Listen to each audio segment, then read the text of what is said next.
Hi there, welcome to my channel.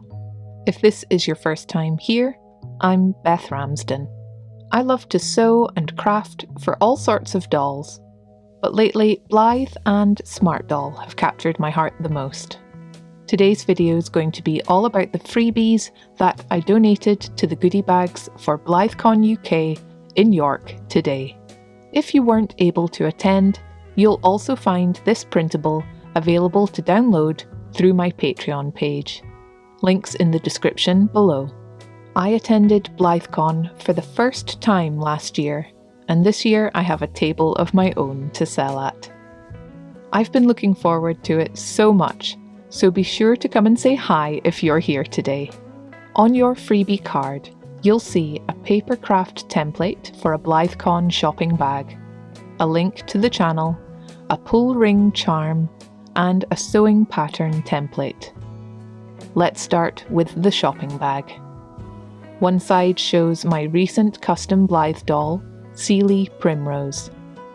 There's my website, bethramsden.com, and the other side says BlytheCon with my channel logo.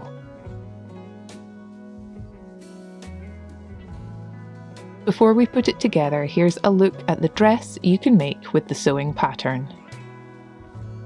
The bodice is fitted with 2 darts.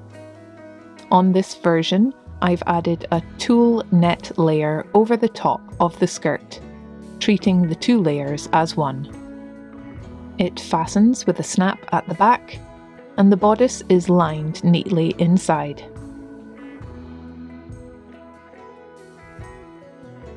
Okay, shopping bag first. You'll need scissors and glue, and something for the bag handles. Some wool or embroidery thread works great. Let's cut out the bag template around the outline.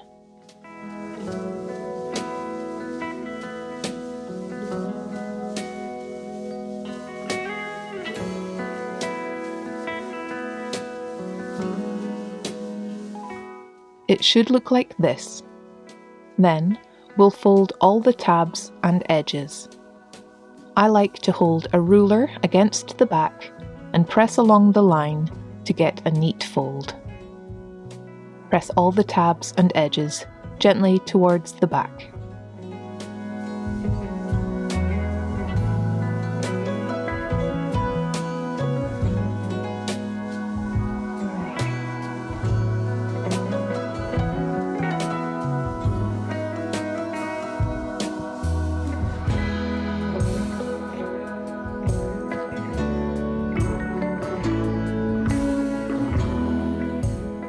There are markings for the handles.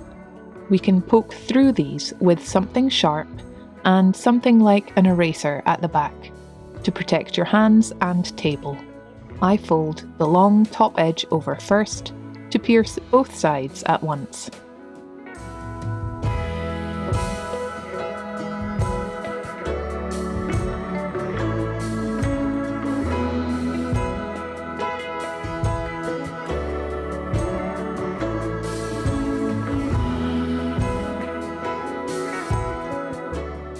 I make sure my folds are still neat,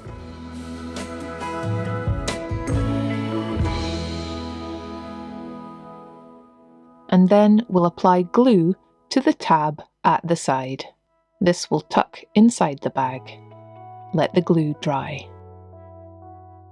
Once secure, apply glue to the bottom tabs, to the left and right of the first one, then all along the second, to be pressed down last. Press it flat and allow to dry. Now the bag is constructed, we need straps. I'm cutting 2 lengths of pink embroidery thread, 12 centimeters long each.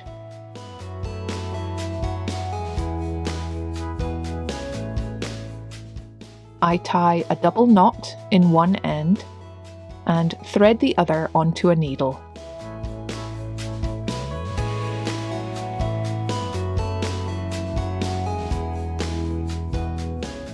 I pass the needle from the inside outward of one hole, then back into the other hole of the same side.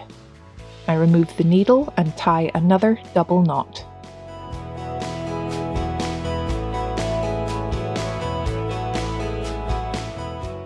This completes one handle.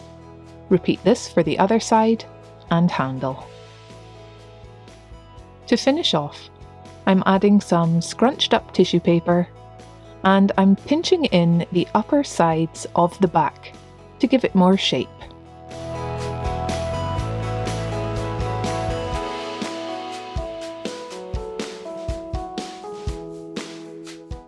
That's your shopping bag complete.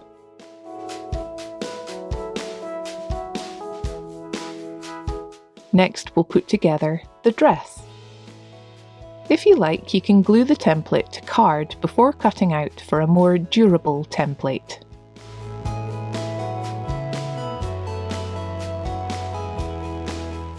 Here's my well-used template.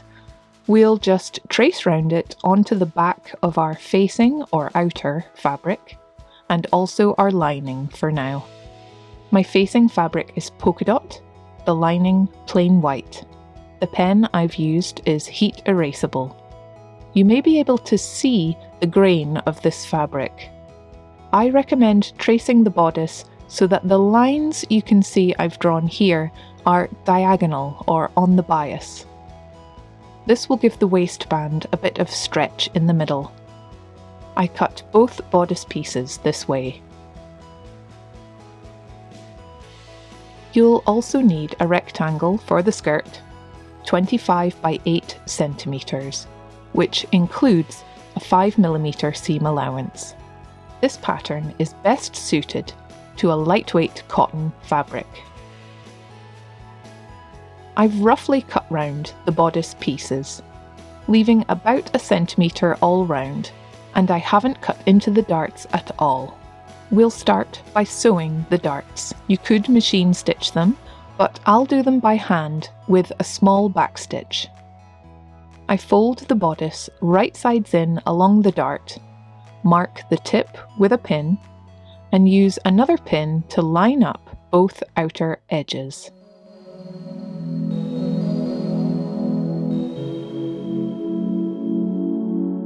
Starting from the tip, I hand stitch the dart, securing at the end with a knot.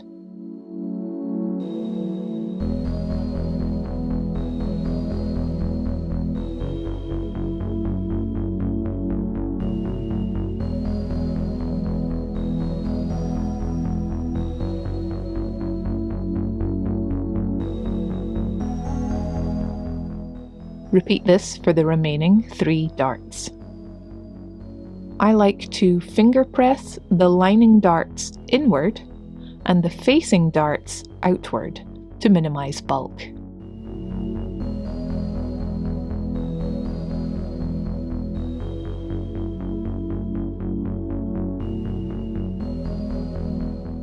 Then bring both bodice pieces together, right sides facing, and use pins to align each outline together. You won't need to pin the lower edge. Here my 2 sides are aligned, and I'm ready to sew on the outline with a small straight stitch, both sides and around the top of the bodice. Use reverse stitches at the start and end to secure them. Here mine is sewn and the lower side is still open.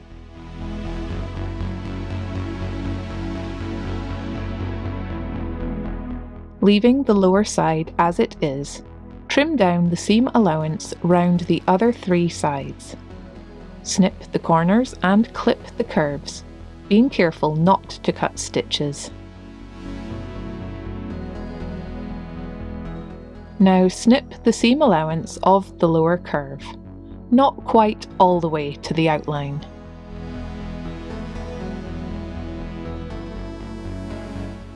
With an iron, being very careful, fold and press just one side of the seam allowance upward for now, following the template outline.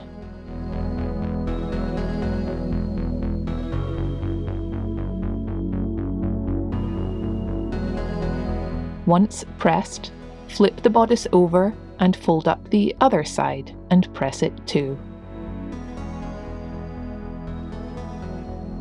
Your bodice should now look like this. Now we can flip it right side out. Use a narrow, blunt-tipped tool to push out the corners and the bust cups. Keeping the seam allowance on the inside, gently press the edges to neaten the bodice. This also removes my pen marks. There, now we can put the bodice aside and get the skirt.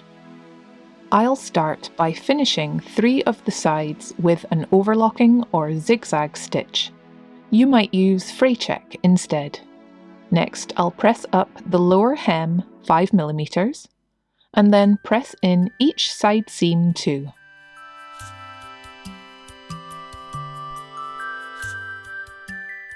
Once pressed, we can top stitch the lower hem, opening out the pressed sides as we go.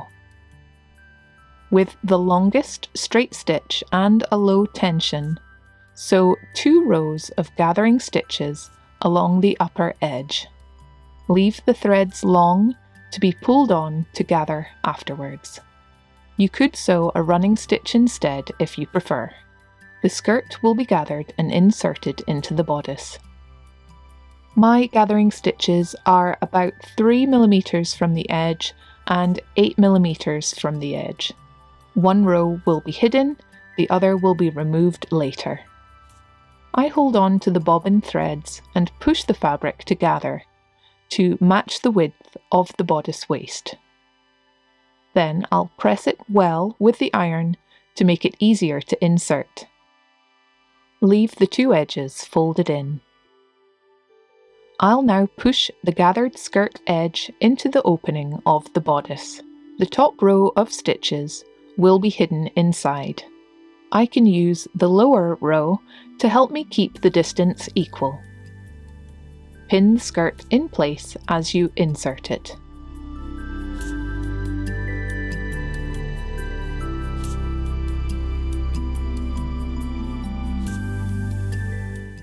Now, by machine or hand, stitch along the bodice waist, just 1 mm or 2 from the edge. This should also secure the lining on the inside. Afterwards, we can remove this lower gathering seam. There, removing any loose threads, the dress is almost complete. Folding it right sides in, line up the back edges of the skirt. Pin to secure, leaving a 5 mm seam allowance. Sew from the skirt hem upwards, stopping a little before the bodice, and backstitching to secure. I've sewn an additional little bit to hold the seam allowance open on the inside, just for neatness. Turn the dress right side out, and all we need to complete it is a closure fastening. Some fine Velcro or snaps will do the job.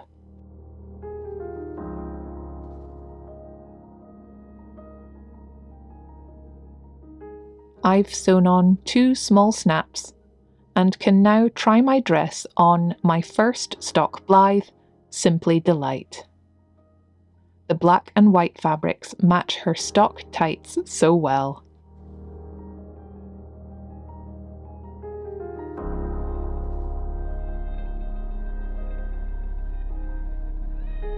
There, it's a perfect fit.